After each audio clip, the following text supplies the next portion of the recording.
Now we're going to move it up to 1985. In case anyone's wondering why I'm not mentioning the USS Liberty, 1967, my focus today is on false flags and deceptions that succeeded in bringing America into war, but I don't mean to downplay in any way the significance of USS Liberty. I have a blog post on it called Remember the Liberty. It's also in my book, Truth is a Lonely Warrior. All right, 1985, a big change happens.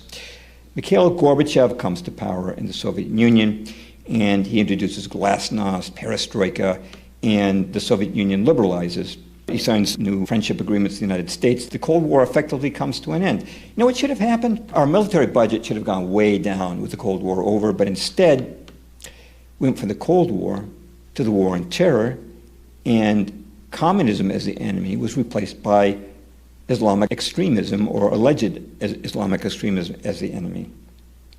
Also in 1985, this movie, famous movie, was released, Back to the Future.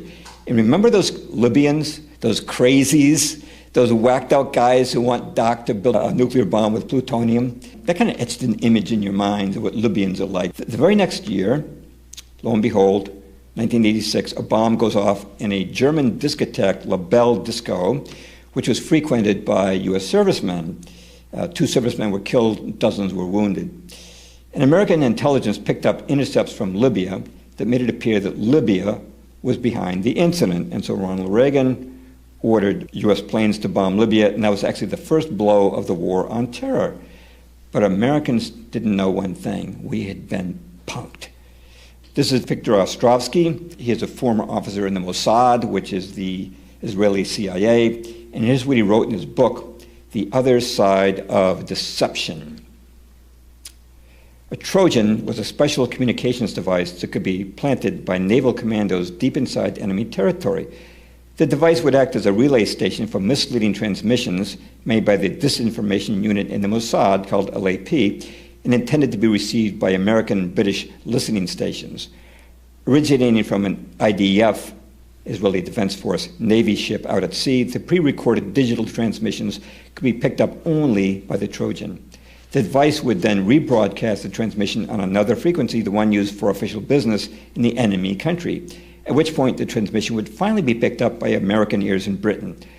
The listeners would have no doubt they'd intercepted a genuine communication, hence the name Trojan, reminiscent of the mythical Trojan horse.